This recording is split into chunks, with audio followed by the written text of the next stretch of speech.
जय हिंद दोस्तों।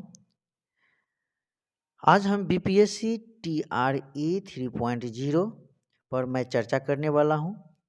यहाँ पे सिलेबस जिस तरह से टीआरई 2.0 टीआरई वही रहने वाला है ना। टीआरई 2.0 की जैसा है ना। आगे हम अंतर बताएंगे। यहाँ पे क्वालिफिकेशन में आपका देखा जाए तो डीएलएड होना ज़रूरी है 1 to 5 के लिए। ठीक है, 1 to 5 के लिए डीएलएड होना ज़रूरी है। सीटेट पास होना ज़रूरी है ना। फिर यहाँ पे एज लिमिट के बारे में दिया है। सब अपना एज लिमिट, किसी का ज़्यादा एज हो गया है तो उसको एज को देखते हुए फॉर्म को फिलअप करना होगा, है ना। यदि एज लिमिट के अंतर्गत यदि पकड़ा जाता है किसी का एज है ना या उम्र आयु, तो वो अपना फॉर्म फिलअप कर सकते हैं। जिसका एज लिमिट से ज़्यादा हो जाएगा, है ना, छूट देने के बाद भी, है ना, 3 साल 5 साल का छूट दिया हुआ है, तो इससे भी यदि ज़्यादा हो जाता है तो उन स्टूडेंट का मौका नहीं मिलेगा। ठीक है, आगे बढ़ते हैं। फिर आपका यहाँ पे दिया गया है कि 3 मौका का बात हुआ था, है ना। फॉर्म भरते समय में, है ना, 3 मौका की बात चर्चा किया गया था, लेकिन ये नहीं होना चाहिए, है ना। क्योंकि दूसरा कोई एग्ज़ाम में ऐसा नहीं होता है कि वो लिमिट किया है एग्ज़ाम का कि आप सिर्फ इतना बार एग्ज़ाम दे सकते हैं। ये तो टीचर का एग्ज़ाम है ना। तो यहाँ पे ये नहीं होना चाहिए, है ना, ये क्लियर नहीं किया है। चलिए, अदर स्टेट वाले का भी मौका मिलेगा, लेकिन उसका डीएलएड में, है ना, डीएलएड में या बीएड में उसका, है ना, डीएलएड डीएल सॉरी ये सीटेट में उसको क्या होना चाहिए, तो उसको कम से कम 90 नंबर होना चाहिए। तब आप बिहार से फॉर्म भर सकते हैं, अदर स्टेट वाले, है ना। यदि सीटेट में 90 या 90 प्लस यदि मार्क लाते हैं तो आप बिहार में बीपीएससी टीआरई 3.0 का फॉर्म आप फिलअप कर सकते हैं। अब यहाँ पे देखा जाता है कि अब एपियरिंग वाला का क्या मौका मिलेगा। हाँ, तो कहा जा रहा है कि एपियरिंग वाला का भी मौका मिलेगा। अब देखिए, यहाँ पे फॉर्म फिलअप करने की बात किया है। यहाँ पे 15 फरवरी से आपका फॉर्म फिल होना शुरू हो जाएंगे। तो आप लोग पहले ही टाइम से, जब 15 फरवरी से फिर फॉर्म फिलअप होना शुरू हो जाएंगे, तो आप लोग जल्द से जल्द फॉर्म को फिलअप कर लेंगे अच्छा से, है ना। बहुत को इससे पिछले बार फॉर्म भरने में दिक्कत हुआ था। हमारे हमारे नज़रों के बीच बहुत ऐसा लड़का कि ऐसा हुआ कि फॉर्म भरते समय में, फिलअप करते समय में गलत हो गया था, एरर हो गया था। तो उनको रिजल्ट आने के बाद भी उसको बहुत तरह से दिक्कत हुआ है, परेशानी हुआ है, बहुत को नहीं हुआ है। ठीक है, तो इस तरह से गलती नहीं करना चाहिए, है ना। कि ये शुरू का गलती होता है कि फॉर्म भरते समय में बहुत सावधानी से फॉर्म को फिलअप कीजिएगा आप लोग। ठीक है, फिर यहाँ पे बात रहा एग्ज़ाम जो आपका लिया जाएगा, तो वो 20 मार्च को आपका एग्ज़ाम लिया जाएगा, है ना। 20 मार्च को आप लोगों को एग्ज़ाम लिया जाएगा। यहाँ पे निगेटिव मार्किंग के बारे में मैं बता दूँ। यहाँ पे निगेटिव मार्किंग नहीं रहेंगे। क्या नहीं रहेंगे? जिस तरह से इससे पहले भी टीआरई 1.0 टीआरई 2.0 में जो निगेटिव मार्क नहीं थे, ठीक उसी तरह से आप लोगों को टीआरई 3.0 में भी नहीं रहने वाला है निगेटिव मार्किंग। यहाँ बात रहा आपका कुल प्रश्नों की संख्या। मैं बता दूं, कुल प्रश्नों की संख्या, है ना, चाहे 1 to 5 का हो या 6 to 8 का हो। ठीक है, तो कुल प्रश्नों की संख्या आपका रहने वाला है कितना, तो 150। कितना? 150। अब कहिएगा कि 150 कैसे रहेंगे सर? तो यहाँ पे देखिए 30 क्वेश्चन जो है आपका लैंग्वेज से रहेंगे। पहले आप लोगों को लैंग्वेज का ही एग्ज़ाम दिया जाएगा, है ना। तो लैंग्वेज का आपका, ठीक है, 30 मार्क का लैंग्वेज से रहने वाला है क्वेश्चन। उसमें से 22 क्वेश्चन, कितना क्वेश्चन? 22 क्वेश्चन आपका हिंदी से रहने वाला है। हिंदी से 22 क्वेश्चन रहेंगे।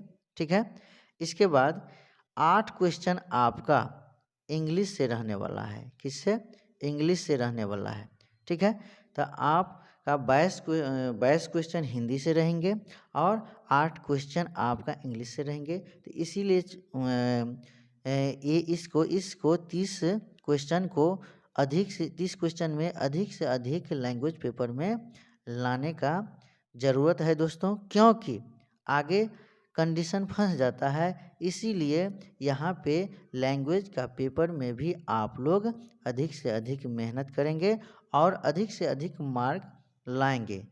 जब कैसे मार्क की बात हो जाता है लैंग्वेज पेपर में, है ना, जब आपका ट्रैक, ठीक है, जब आपका ट्रैक यहाँ पे टाई ब्रेकर जब यदि हो जाता है, इस तरह की यदि समय आ जाता है, तब वहाँ पे लैंग्वेज के मार्क से भी हाँ कम बेसी किया जा सकता है। यदि टाई ब्रेकर में क्या होता है कि आपका 80 नंबर आ गया है, इन 120 में आपका 80 नंबर आप यदि ला लिए हैं, है ना, और दूसरा विद्यार्थी भी इसमें 80 मार्क ला लिए हैं, है ना, 2 विद्यार्थी 80 मार्क ला लिए हैं, तो फिर उसके लिए क्या होगा? उसके लिए टैप ब्रेकर के माध्यम से उसको रिजल्ट दिया जाएगा।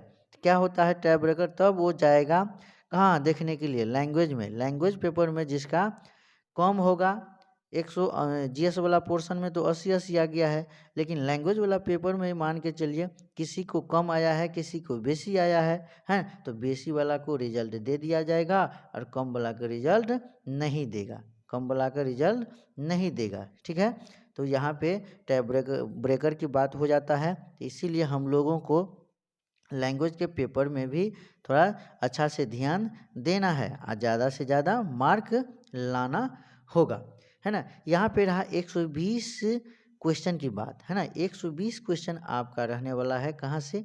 जीएस पोर्शन से। कहाँ? जीएस पोर्शन से। जीएस पोर्शन के अंतर्गत क्या क्या क्वेश्चन कहाँ कहाँ से आएगा वो मैं बता देता हूँ, है ना। जीएस क्वेश्चन के अंतर्गत आपका 1 to 5 की बात कर रहे हैं तो सबसे पहले मैथ से आएगा, है ना, मैथ से रहेंगे। इसके बाद आपका, है ना, इसके बाद आपका साइंस से रहने वाला है ना। इसके बाद आपका रीजनिंग से रहने वाला है, ठीक है। इसके बाद रीजनिंग से रहने वाला है, साइंस से रहने वाला है, मैथ से रहने वाला है ना, इतिहास, भूगोल, नागरिक, है ना, इन सभी, है ना, इन सभी से आपका क्वेश्चन पूछा जाएगा। तो इसीलिए आप लोग को ज़्यादा दिन नहीं है, सिर्फ व सिर्फ 40 दिन बाकी है ना, 39-40 दिन बाकी है। तो आप लोग अपने मेहनत के प्रति, है ना, पूरे अच्छा से जागरूक हो जाइए और ऐसा मेहनत कीजिए कि एक सीट आपके लिए क्या हो जाए? कांस्टेंट हो जाए, है ना।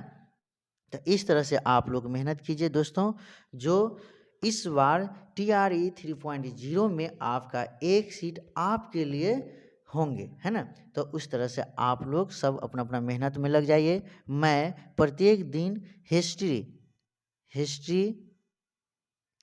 हिस्ट्री का, है ना, क्लास लेकर के आता हूँ, ठीक है, जो हम रुक्मिणी पब्लिकेशन का, है ना, से करवाता हूँ सब्जेक्टिव, ठीक है। और इसके बाद मैं पॉलिटी का भी बैच लेकर मैं पॉलिटी का भी क्लास लेकर के आता हूँ। आप लोग उस पॉलिटी का क्लास को भी देखिए, है ना, हिस्ट्री का भी क्लास को देखिए, है ना। इसके बाद जो मेन तो हम हिस्ट्री पॉलिटी को क्लास प्रत्येक दिन लेंगे और कभी कभी बीच में और अदर सब्जेक्ट को लेंगे। तो तब तक आप लोग इन दोनों क्लास को रेगुलर के माध्यम से देखते रहिए। 2-4 दिनों के अंदर फिर हम अपना क्या करेंगे, सभी तरह का सब्जेक्ट का क्लास करवाएंगे।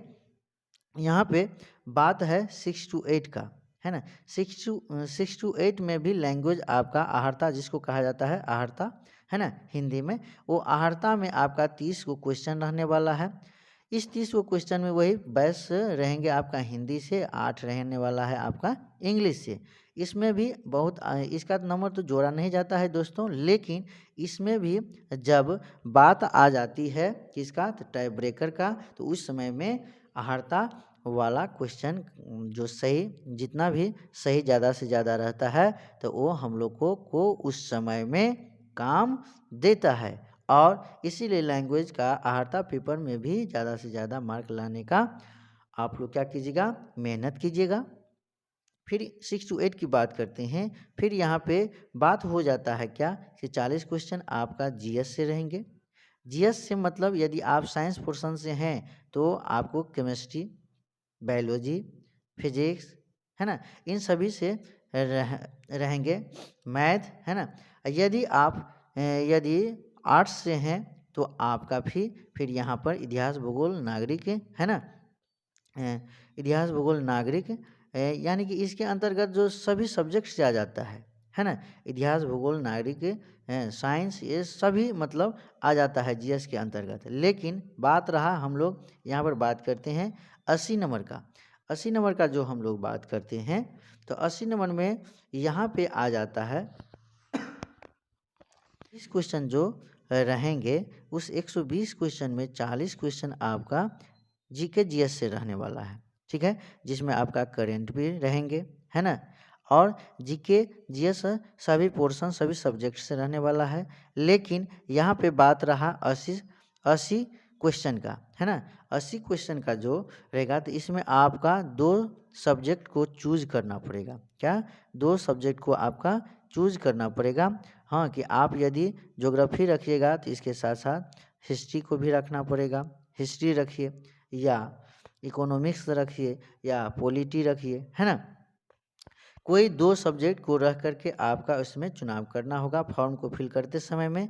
जो 40 क्वेश्चन आपका यदि आप हिस्ट्री रखें तो 40 क्वेश्चन आपका हिस्ट्री से आएंगे, ठीक है। यदि और एक सब्जेक्ट यदि ज्योग्राफी रखे हैं तो ज्योग्राफी से आपका 40 क्वेश्चन आने वाला है, ठीक है। तो ये सब्जेक्ट पर निर्भर करता है। 2 सब्जेक्ट को चुनाव किया जाता है फॉर्म को फिल करते समय में, है ना। तो इन सभी बातों पर ध्यान रखना होगा दोस्तों। लेकिन रहा प्रश्न का कहाँ से देगा, तो प्रश्न आपका एनसीईआरटी और एससीईआरटी दोनों से रहने वाला है। दोनों से रहेंगे तो आप लोग क्या कीजिए, तो आप लोग अभी से अपना तैयारी में लग जाइए, है ना। बीएड यदि ये कौन आदमी फॉर्म को फिल कर सकता है, जो बीएड किया हो, है ना, जो बीएड किया हो, है ना, जो स्टेट पास किया हो। बीएड करके जो स्टूडेंट स्टेट को पास किया होगा वही स्टूडेंट 6 to 8 के लिए अप्लीकेबल होंगे, वही भर सकेंगे, ठीक है। तो धन्यवाद, मिलते हैं फिर अगले सूचना को लेकर के, है ना। तब तक के लिए जय हिंद, जय भारत।